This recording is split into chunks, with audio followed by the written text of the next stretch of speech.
गुरु तत्व क्यों जरूरी है। साल भर आप बिजी रहो काम में, बिजनेस में, परिवार में, पर साल में एक दिन का समय निकालकर और अपने गुरु चरणों में जाकर और एक दिन गुरु चरणों में बैठकर गुरु के बताए मार्ग पर चलने की कोशिश किया करो। जो राह गुरु बताएं उस राह पर चलो, क्योंकि उस राह पर चलने से ही हम सब का, जीव मात्र का परम कल्याण होने वाला है। कुछ लोग कहते हैं कि हम गुरु ना बनाए, क्या जरूरत है। बात सही है, गुरु की क्यों जरूरत है। रामचरितमानस में लिखा है, गुरु विन भव निधि तरय न कोई, जो विरंचि शंकर सम होई।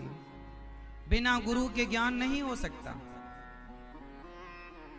आप पुस्तकें कितनी भी पढ़ लो, पुस्तकें पढ़ के आप कितना भी याद कर लो, पर जो ज्ञान यथार्थ ज्ञान है वो गुरु के द्वारा ही हम सब तक पहुंचता है। इसलिए गुरु जरूरी है।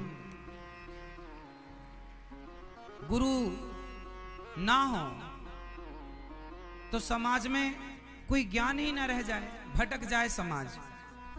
आज समाज यदि सुव्यवस्थित है, आज यदि कुछ लोग सत्य बोल रहे हैं, कुछ लोगों के अंदर दया है, कुछ लोगों के अंदर करुणा और भक्ति है, तो बताओ किसके कारण।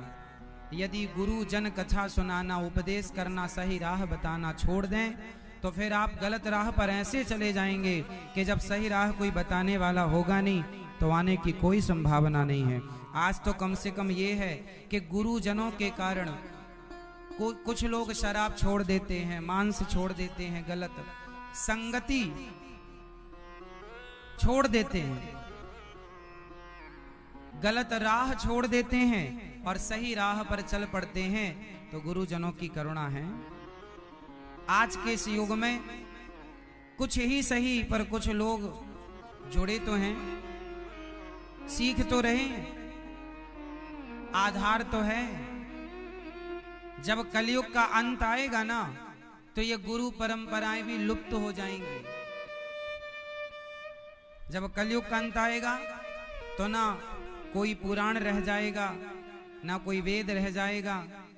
रह तो जाएगा मतलब आप जानेंगे नहीं कुछ, ना कोई सुनने के लिए सत्संग रहेगा, ना कोई सुनाने वाले रहेंगे, मनमाना हो जाएगा, परंपराएं लुप्त हो जाएंगी।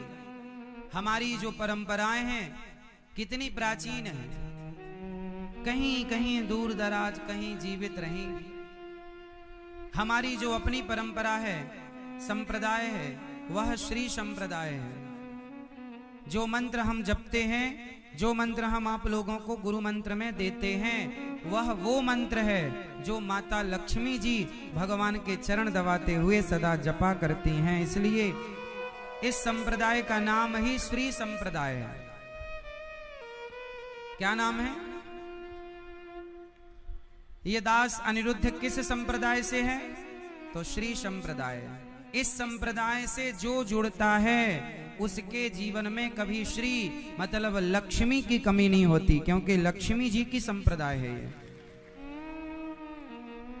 ये बात बिल्कुल सत्य है कि श्री संप्रदाय में श्री रामानुजाचार्य संप्रदाय से जुड़ा हुआ व्यक्ति कभी धन धान्य के लिए मोहताज नहीं होता। माता लक्ष्मी जी की बड़ी कृपा होती है। हमारे आचार्य हैं श्री रामानुजाचार्य जी। हमारे आचार्य कौन हैं?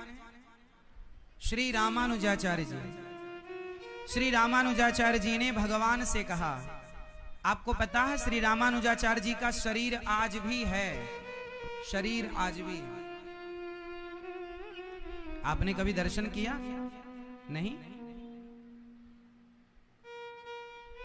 आप में से कितने लोगों ने रंगनाथ मंदिर के बारे में सुना है? रंगम, श्री रंगम रंगनाथ जी, देखा हो ना देखा हो, सुना होगा। एक दिन हमने बताया भी था आपको कथा में। नाथ में एक नाथ रंगनाथ भी है। मैया सोलो मेरी माँ, शुरू बैठते ही नींद आ गई मैया को। पूरी रात पंचायत करती हूँ, दिन में सो जाती है। कूलर की हवा क्या मिली, मस्त। सुनो, श्रीरंगम गोदावरी नदी के श्रीरंगम दक्षिण भारत में रंगनाथ जी, वहां पर आज भी 1000 साल पुराना श्री रामानुजाचार्य जी 1000 साल पहले आए थे। और जब वो जाने लगे तो श्री रंगनाथ भगवान रो पड़े कि मेरे रामानुज को मत ले जाओ। तो बोले अब इनके तो प्राण चले गए, अब शरीर का क्या करेंगे? बोले नहीं, शरीर बिठाओ सामने। आश्चर्य मानेंगे आप, वैज्ञानिक युग है, विज्ञान की तकनीक का जमाना है।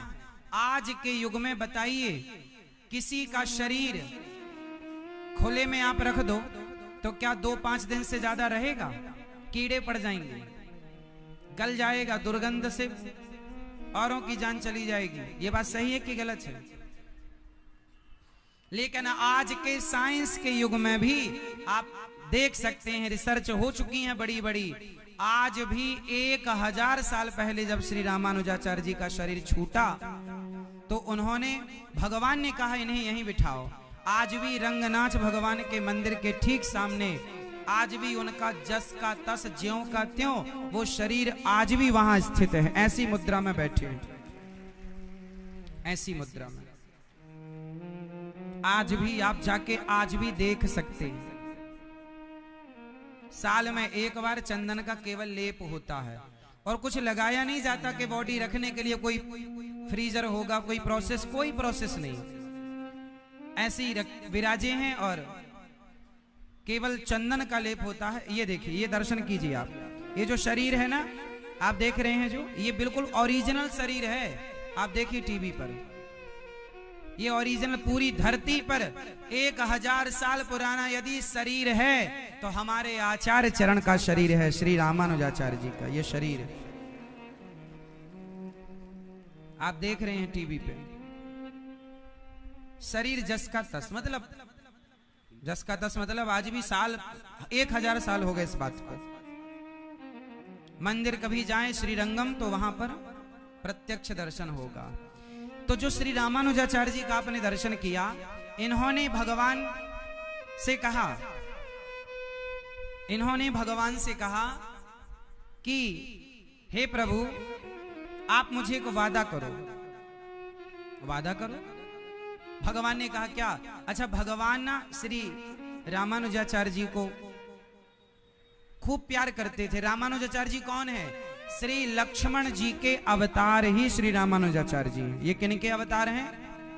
श्री लक्ष्मण जी के अवतार हैं। और श्री रामानुजाचार्य जी ने भगवान रंगनाथ जी से कहा कि हे प्रभु, मैया, रंगनाथ भगवान से कहा कि हे प्रभु आप मुझे एक वादा करो। क्या?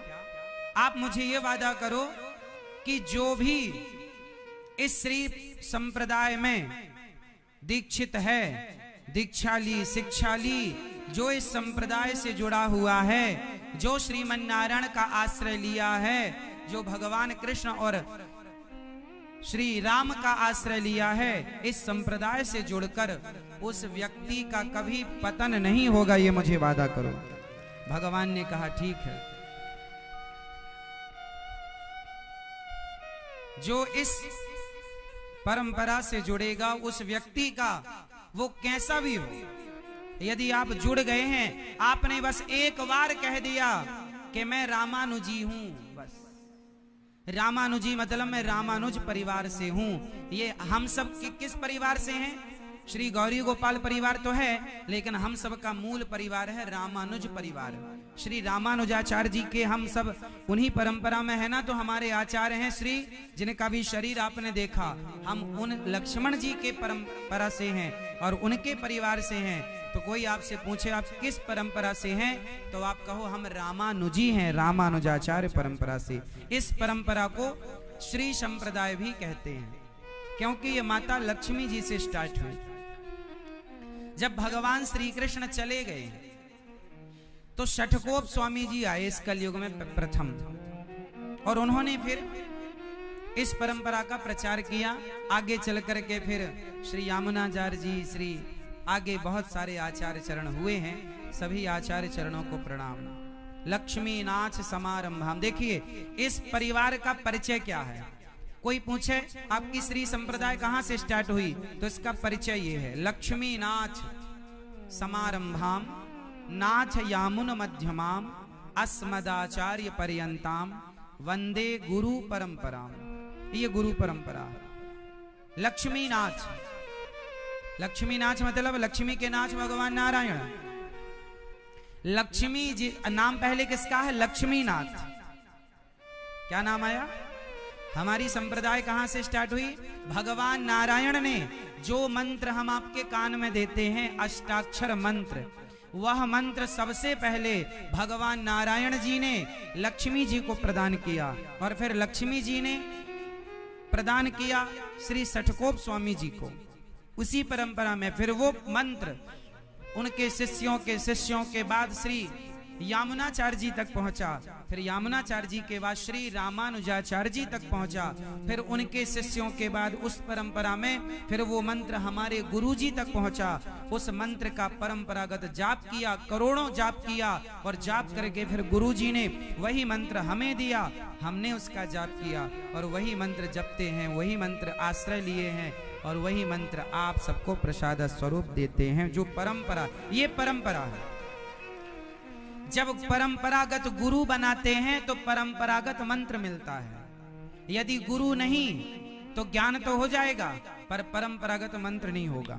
अब एक चीज और समझो, जो मंत्र हमने आपको कान में दिया वो मंत्र आपको शायद पहले भी पता रहा हो, आप शायद पहले भी जपते रहे हो, पर सुनो, उस मंत्र को आप पहले भले जपते रहे हो, पहले से भले पता हो, लेकिन पहले के पता होने का अर्थ नहीं है।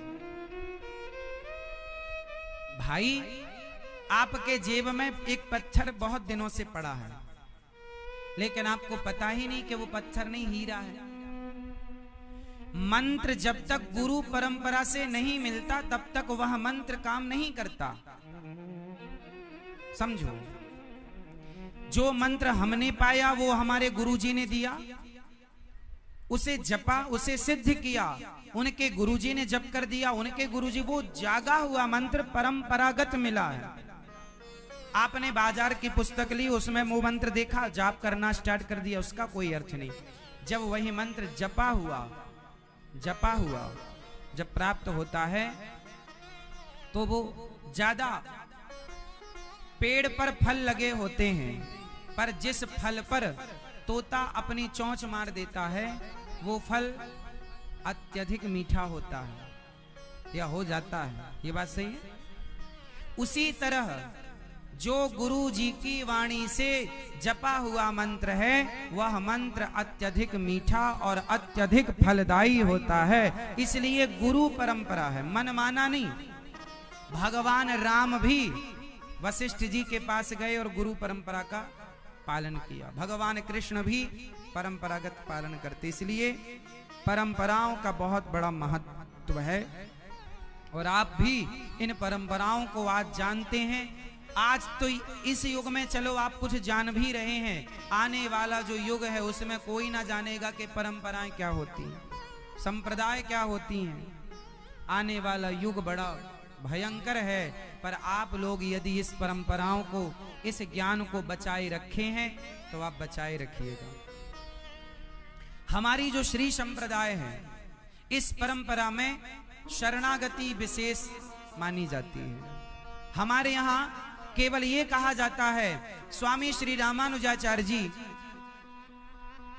उन्होंने एक काम किया है, उन्होंने केवल ये कहा कि भैया कोई भी जाति का हो, कोई भी व्यक्ति हो, अमीर हो, गरीब हो, ब्राह्मण, क्षत्रिय, वैश्य, शूद्र, हिंदू, मुस्लिम, कोई भी हो, स्वामी रामानुजाचार्य जी कहते हैं तुम किसी भी धर्म से हो, पंथ से हो, जाति से हो, बस एक काम कर लो, भगवान के बनकर भगवान की शरण में चले जाओ, बस भगवान तुम्हें स्वीकार कर लेंगे, तुम कैसे भी हो।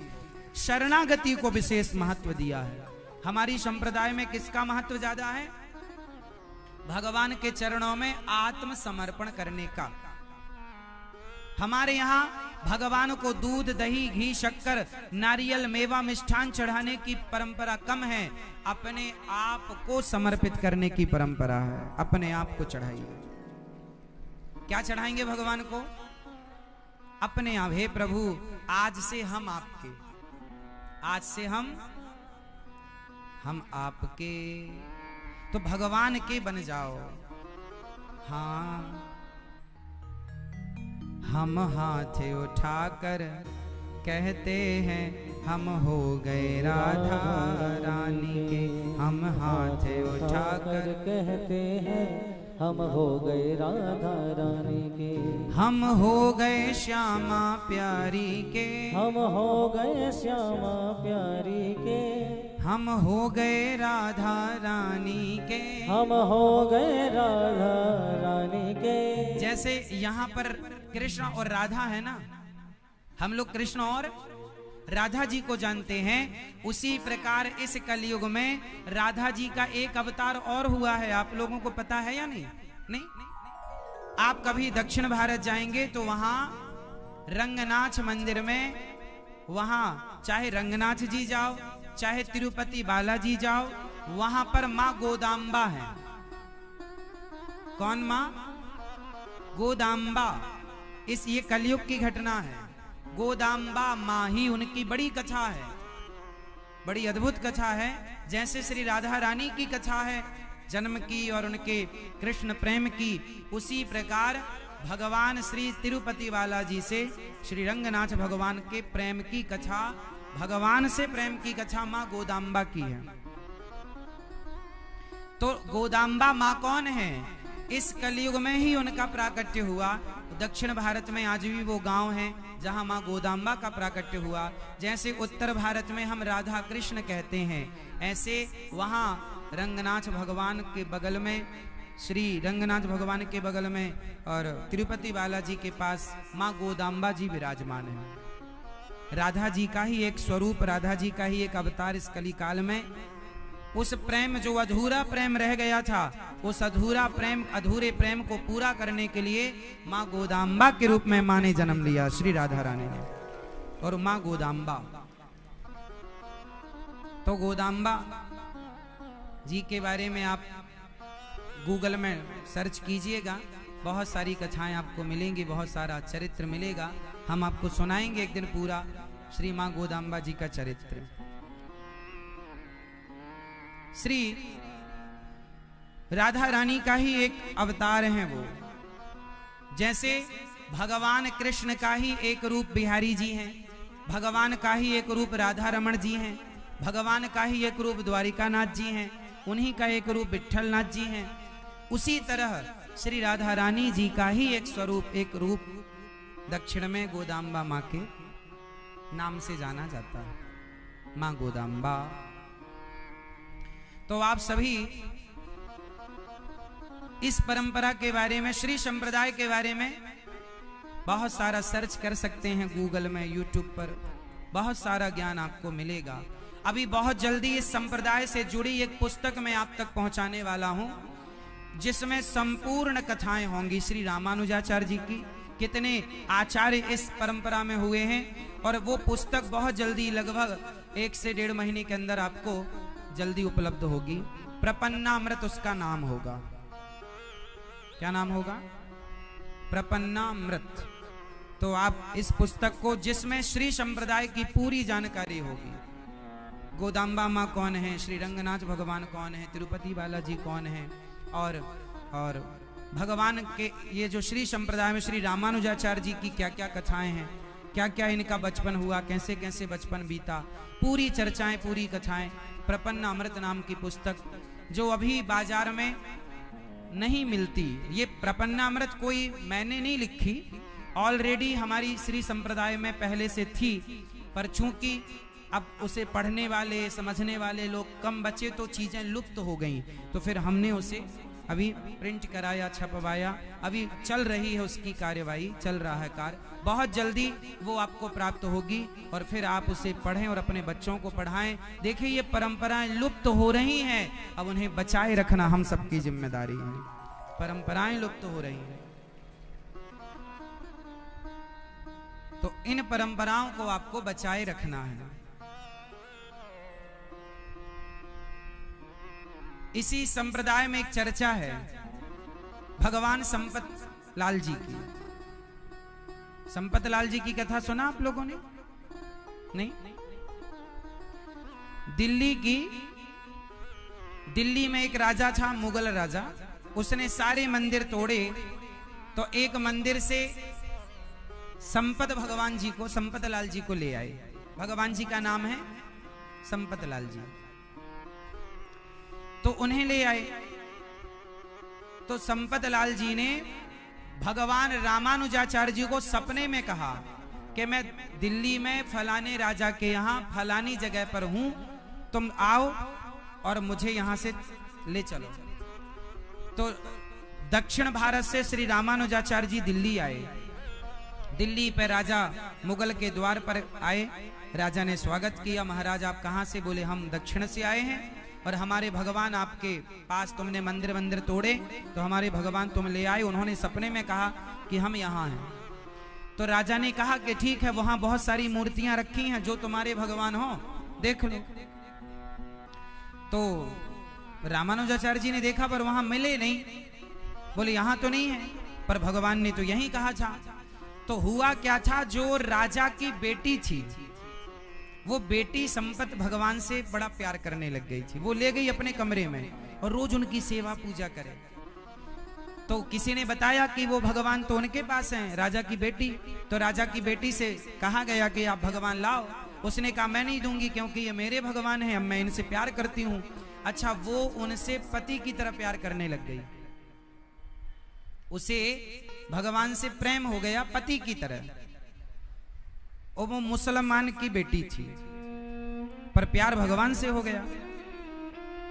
तो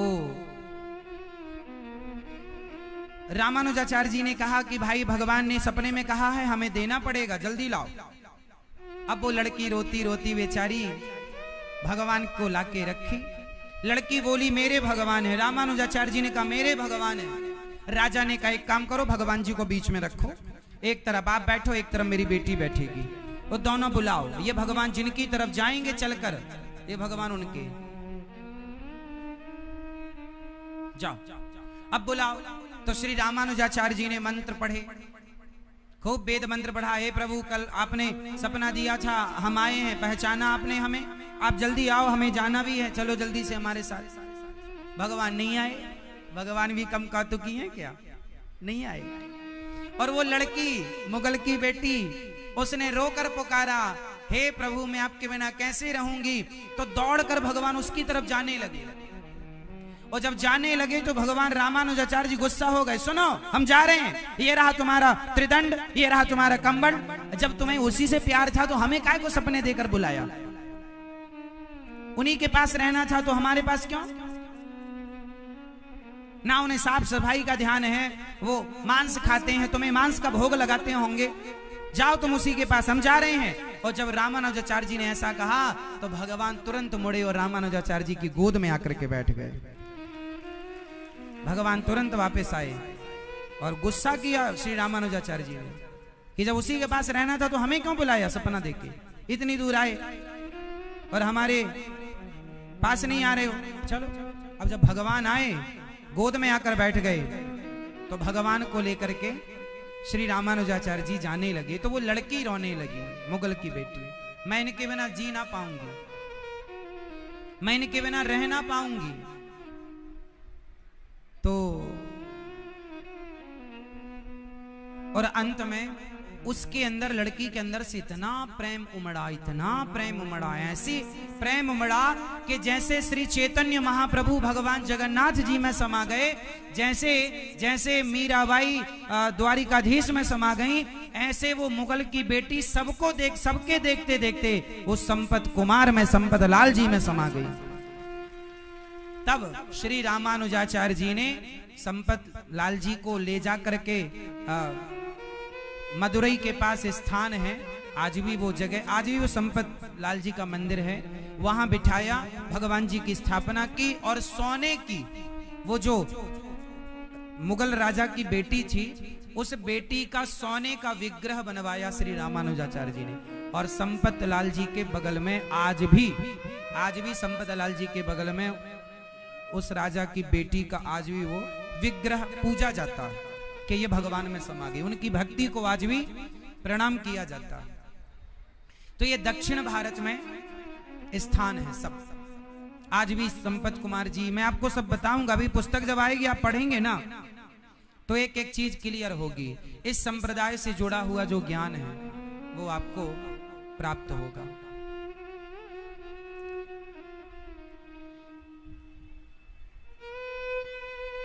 तो ये गुरु परंपराएं जरूरी हैं। देखो ये जो ज्ञान है ना, ये गुरु परंपरा से ही मिलता है, वरना ये ज्ञान बाजार में नहीं है।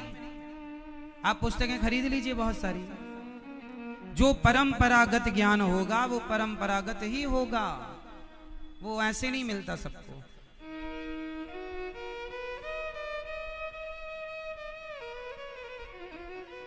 अब जैसे हमने आपको मंत्र दिया, 8 अक्षर का मंत्र आपके कान में, वो मंत्र है। फिर हमने द्वय मंत्र दिया आपको, अभी आप लोगों को देने के लिए एक चीज और बची है, वो सबसे आखिरी में दी जाती है। आप जितने शिष्य हैं आपको अभी तक हमने मंत्र दिया है, जब आप उस मंत्र का करोड़ों जाप कर लेंगे तब आप मंत्रार्थ लेने के अधिकारी बनेंगे। अभी आपको मंत्र दिया गया है, अभी मंत्रार्थ बाकी है, वो हम आपको देंगे। जितने भी शिष्य हैं, जो मंत्र हमने आपको दिया है, पहले आप उस मंत्र का 1 करोड़ बार जाप कर लीजिए। जब आप उस मंत्र का, मूल मंत्र का 1 करोड़ जप कर लेंगे तब मंत्रार्थ हम आपको देंगे। मंत्र दीक्षा तो हो गई आपकी, सब कुछ संस्कार हो गए, पंच संस्कार होते हैं हमारी श्री संप्रदाय में। पहला मंत्र कान में दिया जाता है, सो आज हमने दिया। पहला होता है मंत्र, दूसरा होता है नामकरण संस्कार। इस संप्रदाय से जुड़े हुए व्यक्ति का नाम होता है, अपने नाम के आगे लगाओ दास और दासी। जैसे दास अनिरुद्ध, हे प्रभु हम आपके, अपने आप को दास मानना के हे नाथ हम आपके दास। स्त्रियां दासी मानेंगी और पुरुष अपने आप को दास। जैसे तुलसीदास, सूरदास, कबीरदास, इन्होंने अपने आप को क्या माना? दास। तो नामकरण संस्कार में आप अपना दास दासी नाम कह के जो है उसमें दास दासी लगाइए, बस दासी। तो पहला होता है मंत्र, दूसरा होता है नाम, तीसरा होता है तिलक। जो तिलक, महिलाएं आज से सब लोग तिलक लगाया करो, पुरुष ऐसे तिलक लगाएंगे, स्त्रियां व्हाइट कलर का वी बना के खड़ा लाल। आप में से कोई लगा रखा है क्या? हमारी कुछ माताओं ने तो लगा रखा, देख दो भैया। हाँ, ऐसे तिलक लगाना चाहिए माताओं को। स्त्रियां ऐसे तिलक लगाएंगी व्हाइट कलर का वी बनाकर और खड़ा लाल। जो पुस्तिका हम देते हैं उसमें बना भी होता है। और पुरुष तिलक सबको इस भाव से तिलक क्यों लगाते हैं? तिलक इसलिए लगाते हैं कि ये जो व्हाइट कलर है, ये जो व्हाइट कलर का चंदन होता है ना, ये सभी तीर्थों की रज को मिलाकर ये चंदन बनाया जाता है। सभी तीर्थों की रज को, धूल को मिलाकर मिक्स करके ये चंदन बनाया जाता है। और ये जो तिलक है, ये तिलक इस भाव से लगाना चाहिए कि ये भगवान श्रीमन नारायण के चरण हैं। नीचे ये चरणों को रखने की आसन है, और ये जो लाल हैं ये चरणों के बीच में माता लक्ष्मी जी विराजी हुई हैं। तो इस भाव से तिलक लगाना चाहिए स्त्रियों को, पुरुषों को, कि हमारे मस्तक पर श्री कृष्ण के चरण, राम जी के, श्रीमन नारायण के चरण, और श्री राधा रानी के या लक्ष्मी जी, राधा रानी, सीता जी, लक्ष्मी जी एक हैं। राम, कृष्ण और नारायण एक हैं, इनमें कोई भेद नहीं है। तो पहला संस्कार मंत्र, दूसरा नामकरण, तीसरा तिलक, चौथा शंख और चक्र। जैसा कि आप लोगों की भुजाओं में क्या लगता है? शंख और चक्र। सरकारी काम पूरा होता है, सील छप्पा लगता है। ये शंख चक्र भले आपको फिर निशान ना रहे, लेकिन फिर भी वहां छप गया निशान के भाई ये तो भैया सब भक्त हैं, इनसे इनका कभी पतन नहीं होता। इसलिए श्री संप्रदाय में पंच संस्कार होते हैं। क्या संस्कार? जब आप लोगों का मैया बैठो मेरी माँ, अच्छा घुटने दर्द कर रहे हैं तो यहां खड़े हो जाओ, दीवार तरफ बैठ जाओ। सुनो, फिर जब आप लोगों का 1 करोड़ नाम जप हो जाए, तब फिर आप मंत्रार्थ लेने के अधिकारी होते हैं। मंत्रार्थ क्या होता है? मंत्र का अर्थ, जो आपका मंत्र है ना 8 अक्षर वाला और द्वय मंत्र, उस मंत्र का एक एक अक्षर का अर्थ होता है। बस आपको समझाया जाएगा कि इसका क्या मतलब है। जैसे उसमें है ओम नमो, उसके बाद तो गुप्त रखते हैं इसलिए मैं बताऊं नहीं अभी। तो ओम का अर्थ क्या होगा वो भी आपको तभी बताया जाएगा। उसमें जो नमो है, ना का अर्थ भी होगा कि ना मतलब क्या, मो मतलब क्या। फिर जो आपका पूरा 8 अक्षर है, एक एक अक्षर का अर्थ। फिर श्रीमन नारायण में श्री का मतलब क्या, मन का मतलब क्या, ना का मतलब क्या, रा का मतलब क्या, या का मतलब क्या, नारायण का मतलब क्या। श्रीमन नारायण चरण चर चा का मतलब क्या, रा का मतलब क्या, णऊ का मतलब क्या, शा का मतलब क्या, रा का मतलब क्या, णम का मतलब क्या, शरणम, प्रा का मतलब क्या, पा का मतलब क्या, जे का मतलब क्या, प्रपज्ये, श्री का मतलब क्या, मते का मतलब क्या, नारायणाय का मतलब क्या और नमः का मतलब क्या। ये सबके अर्थ। फिर जो चरम मंत्र है, सर्वधर्मान परित्यज्य मामेकं शरणं व्रज अहम त्वा सर्व पापेभ्यो मोक्षयिष्यामि मा शुचा। फिर चरम मंत्र का अर्थ होगा। तो इसे कहते हैं मंत्रार्थ। क्या कहते हैं? जब आपका 1 करोड़ जप हो जाए तो आप बता दीजिएगा नियम से, फिर आपको मंत्रार्थ देंगे, मंत्र का अर्थ देंगे।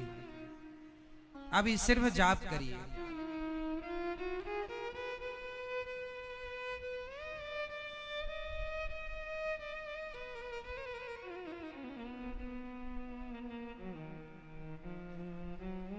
आप सबको पुनः गुरु पूर्णिमा की बहुत बहुत शुभकामनाएं। आप सब पर गुरु जी की कृपा और गोविंद की कृपा बनी रहे। सबके गुरु कौन हैं?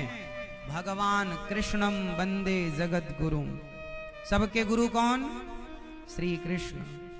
भगवान के श्री चरणों में खूब प्रेम करो, समर्पित करो अपने आप को और विश्वास रखो हमारे साथ भगवान है। फिर आपको डरने की जरूरत नहीं। हाँ, कि जब हमारे साथ कौन है?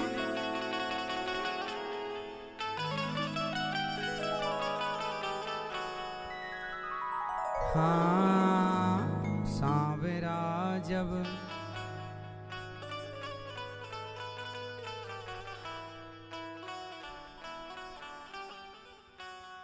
सांवरा जब मेरे साथ है,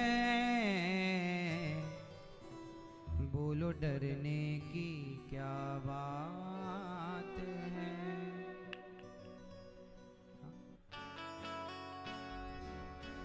तो दोनों हाथ उठा लो। किस किस के संग हैं? मस्ती से फिर डर काहे का? मस्त झूमते हुए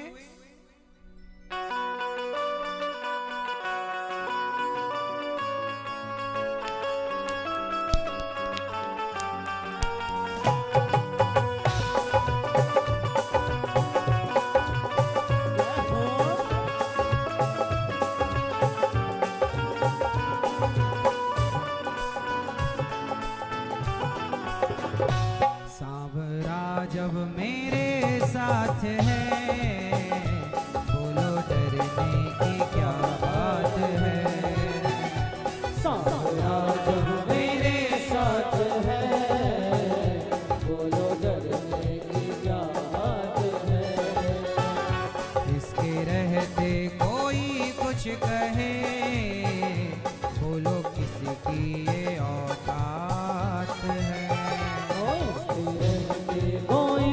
कुछ कहे, बोलो किसकी ये औकात है। जय हो।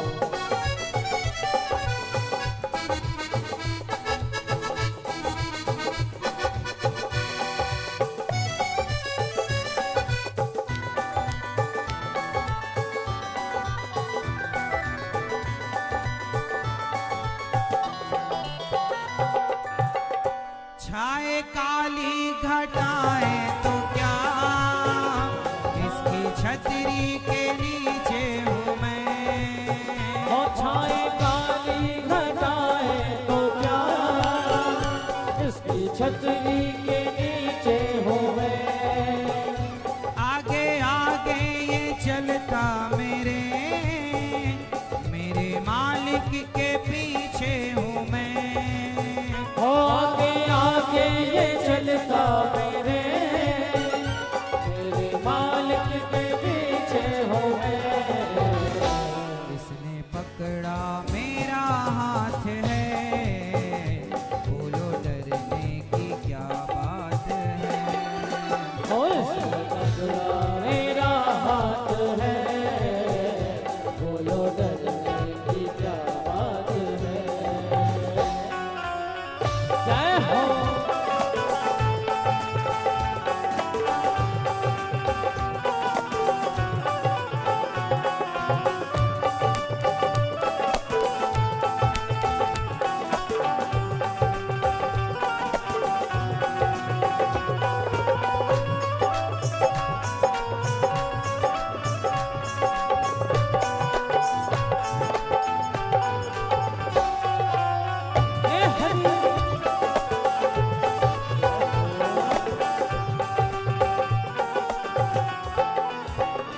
इसकी महिमा का वर्णन करूं, मेरी वाणी में वो दम नहीं।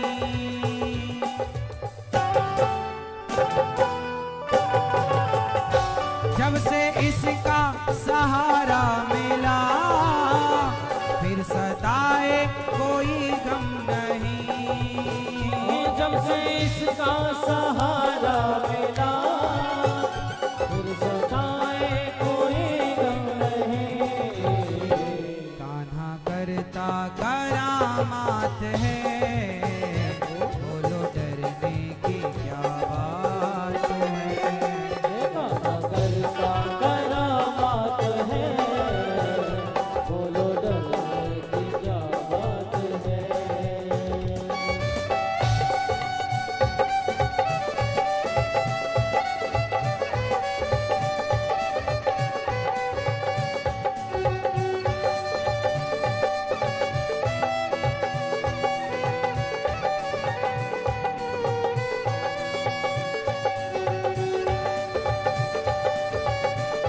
हरि बोल।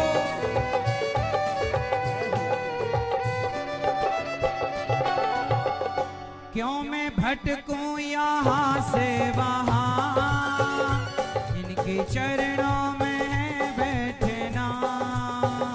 क्यों मैं भटकूं यहाँ से वहाँ, इनके चरणों में है बैठना। झूठे स्वार्थ के रिश्ते सभी, मेरे कान्हा से रिश्ता बना। झूठे स्वार्थ के रिश्ते सभी, मेरे कान्हा से रिश्ता बना।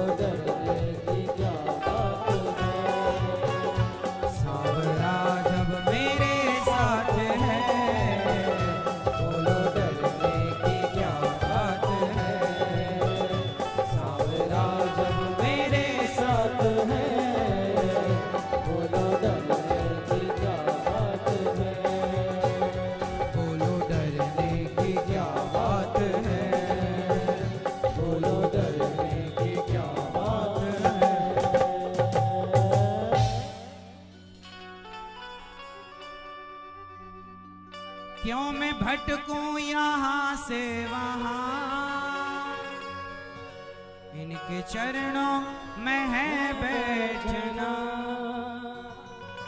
झूठे स्वार्थ के रिश्ते सभी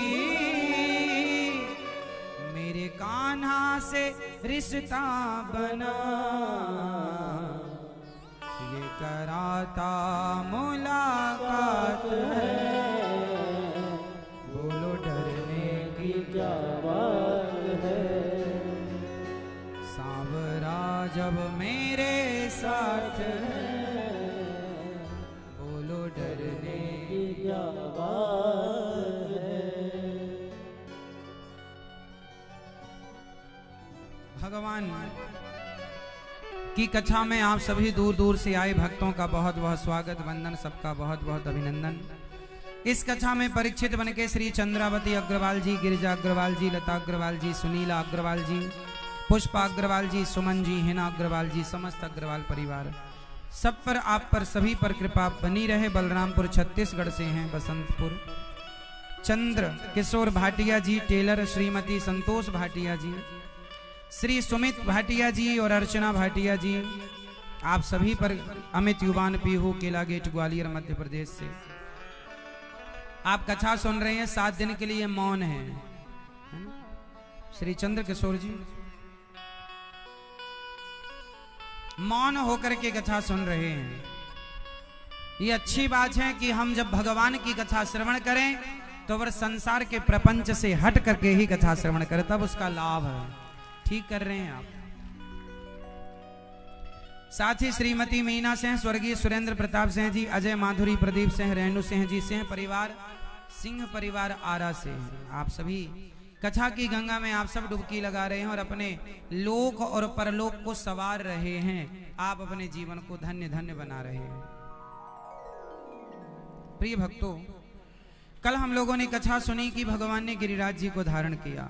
उसके बाद की चर्चा आज भगवान ने यमुना जी के पुलिन तट पर एक दिन भगवान के पिता नंद बाबा जी का हरण वरुण देवता ने किया। भगवान बाद में लेकर आए, सारे ब्रजवासियों को बैकुंठ का दर्शन कराया। उन्हें बैकुंठ पसंद नहीं आया क्योंकि वृंदावन बैकुंठ से श्रेष्ठ है।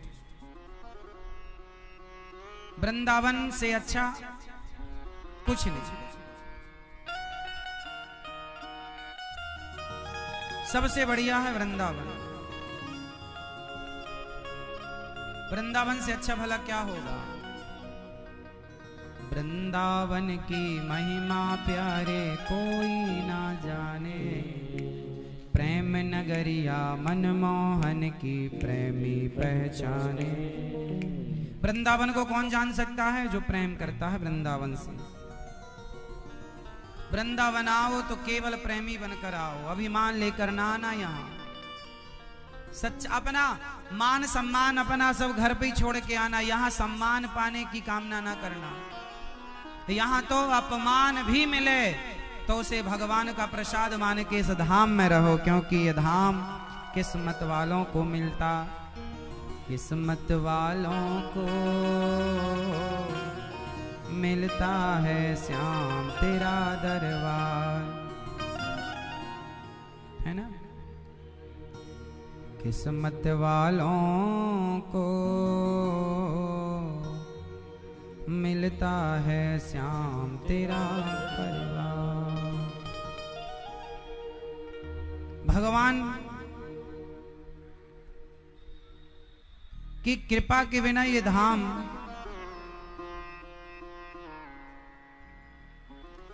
किस्मत वालों को मिलता है श्याम तेरा दरबार।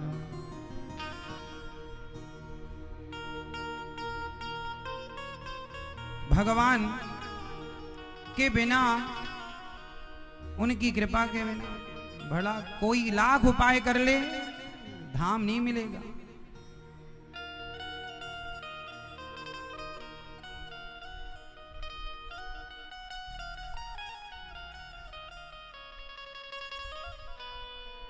इसलिए वृंदावन की महिमा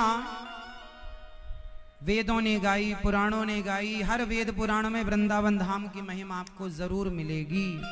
इसलिए वृंदावन की महिमा प्यारे कोई ना जाने, प्रेम नगरिया मनमोहन की प्रेमी पहचाने। हाँ निधिवन जी में जहाँ कन्हैया रास रचाते हैं, प्रेम भरी अपनी बांसुरिया आप बजाते हैं। छीन लिया सब तूने मेरा, छीन लिया सब तूने मेरा, यार कहाँ अब जाऊं ब्रज की लता पता, राधे राधे गाऊं मैं, राधे राधे गाऊं मैं, श्यामा श्यामा गाऊं। आज श्याम सुंदर ने यमुना के पुलिन तट पर शरद पूर्णिमा की रात्रि आई। आज शरद पूर्णिमा भगवान पिता रात्रि, शरदोत्फुल्य मल्लिका वीक्षरन्तुं मनश्चक्रे योग माया मुपाश्रिता।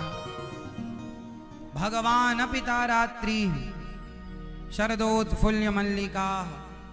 शरद पूर्णिमा की रात्रि आई, भगवान ने सुंदर सी बांसुरी बजाई यमुना के पुलिन तट पर। और जब बांसुरी बजाई तो गजब की बांसुरी बजती है वृंदावन बसैया की। करूं तारीफ मुरली की या मुरली के बजैया की। जहाँ चलता ना काम तीरे और कमानों से, वहाँ बातें होती मुरली की तानों से। आज गोविंद ने बांसुरी बजाया, सारी गोपियां अपना काम धाम छोड़ छोड़ कर श्री कृष्ण का दर्शन करने के लिए आई हैं, गोविंद से मिलने के लिए आई हैं। भगवान ने सारी गोपियों को बुलाया। जो गोपी जिस काम में थी उस काम को गोपी ने वहीं छोड़ा और दौड़ पड़ी, क्योंकि वीक्षरन्तुं मनश्चक्रे, आज गोविंद के मन में रमण करने का मन हुआ। तो निशम्य गीतम तदनंगवर्धनम ब्रजस्त्रियः कृष्ण गृहीत मानसाः, आजग्मुरन्योन्यमलक्षितोद्यमाः सयत्र कांतो जबलोल कुंडलाः। आज गोपियां सारा काम छोड़ रही हैं गोविंद के लिए, क्योंकि बांसुरी के अमृत को कान में श्रवण कर लिया है। आज गोविंद बुला रहे हैं। अरे भक्ति उसे कहते हैं जब भक्त भगवान को बुलाए, और भक्ति की परिपक्वता पराकाष्ठा उसे कहते हैं जब भगवान भक्त को बुलाए। आज वो दिन आ गया जब भक्त ने भगवान को नहीं बुलाया, जब भगवान ने बांसुरी बजाकर गोपियों को बुलाया। क्या कहकर बुलाया? क्लीम बीज मंत्र छोड़ करके बुलाया। गोपियां आई, देर नहीं लगाया। अच्छा, गोपियों ने देर नहीं लगाई। जैसे बांसुरी बजी और गोविंद ने पुकारा, गोपियां सारा काम छोड़ छोड़ करके आई, देर नहीं लगी। आप लोग गलती करते हैं, थोड़ा देर कर देते हैं। एक मैया मेरे पास आई, गुरुजी मंत्र दे दो। हमने कहा लो। हमने उनके कान में मंत्र दिया, बोले सुनाई नहीं पड़ा कुछ, और तेज बोलो महाराज। हमने और तेज बोला, अभी भी नहीं सुना महाराज। हमने और जोर लगाया, जितनी ताकत थी फूंक दी पूरी ताकत, नहीं सुनाई पड़ा महाराज। हमने कहा सुनती भी हो,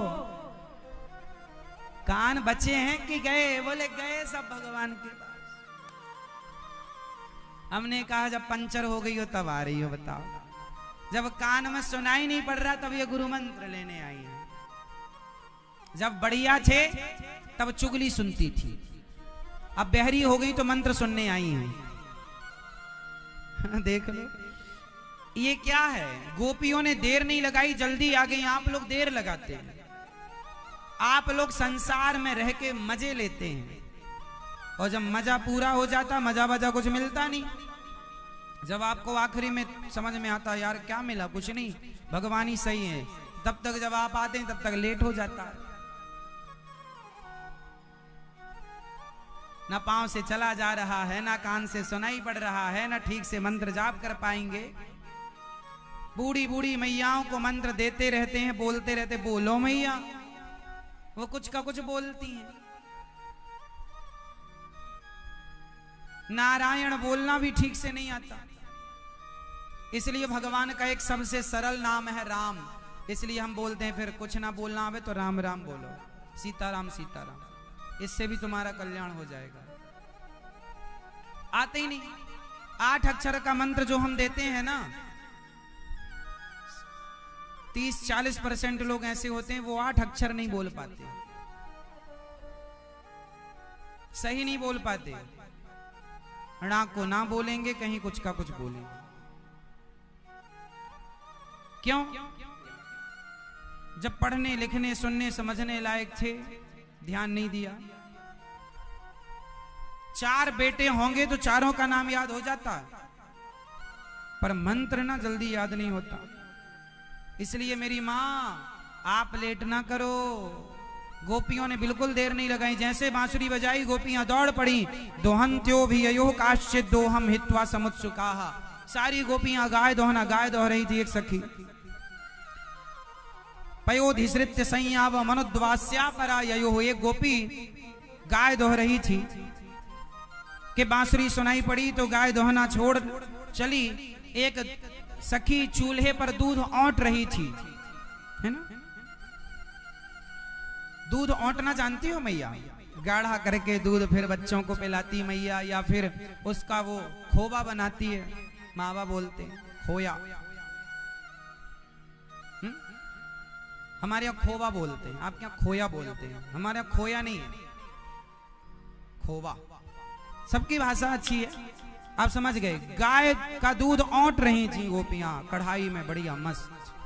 बांसुरी सुनाई पड़ी, दूध वहीं, बर्तन वहीं, सब छोड़ा। और किसके लिए? कृष्ण फर्स्ट। और आपका लेडी फर्स्ट। लेडी में उलझे हैं सारे लोग। लेडी फर्स्ट नहीं, कृष्ण फर्स्ट। पुरुष उलझा कहां है? स्त्री में। स्त्रियां कहां उलझी हैं? पुरुषों में। स्त्री पुरुष दोनों कहां उलझे हैं? बच्चों में। बच्चे कहां उलझे हैं? खिलौनों में, टॉफी में। संसार सब उलझा है यहीं। आप यहां से ऊपर उठते ही नहीं, आप ऐसे हैं। आप कैसे हैं? ऐसे हैं। और होना कैसा चाहिए? ऐसे, ऊपर की तरफ। आप नीचे की तरफ बढ़ रहे हैं। बढ़ना कहां? ऊपर की तरफ। ऊपर की तरफ कैसे बढ़ेंगे? जब परमात्मा को याद करेंगे तो ऊपर की तरफ बढ़ेंगे। संसार में उलझे संसार को याद करेंगे नीचे की तरफ। आप लोगों लेडी फर्स्ट नहीं, आज से क्या फर्स्ट? कृष्ण फर्स्ट। इसलिए गोपियों के लिए कृष्ण फर्स्ट, काम फर्स्ट नहीं, संसार फर्स्ट नहीं, काम नहीं, कृष्ण।